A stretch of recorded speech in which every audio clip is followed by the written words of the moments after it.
Menteri Rangba Gnla Konrad ke Sangma Khandu Trik Jemang Luang Kaipot Halor ke Jinglum Biang Joki Seng Kieng Atiar Belaprano kata Garo National Liberation Army kere Kaipot ke bampat jumlah long pajba bulai thu bagi kindat sengi ke Sorkar kan sebisar ya kani kaman. Haba kedau bakadai kamat kebadan kam ke bentak Sorkar Konrad Sangma Luang bu kuslai nomor kani ke dikawain kubor bagi Sorkar ke jiyo abet nakapor sekapor. It's an internal report right now. I have not seen a copy of the report yet. These are assessments that are made time to time by all the different levels. So this is part of an exercise which is normally done.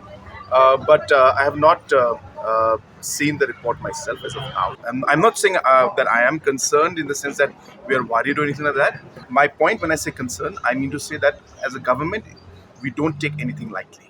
Kakaipot kapau halor ke jingtmu jongki sengking atiar belaprano kata ke Gnla kalau lumbiang ye kenhun jongki dak bagi pha ki samla na Garo Hills Myanmar na benta banyo jingi kai banile persai ke jingi khun ye ke Gnla le sa pendu pendam no haus nem arjar khat phra hading ke jingyap no jong commander in chief ke Seng usohan di Shira bala syasiat ya pa ke jingkhnra ki pulit hauju hi usnem hadi ke jingyap jongu ki babunur ki khol leno kilawan men pendam wat nyo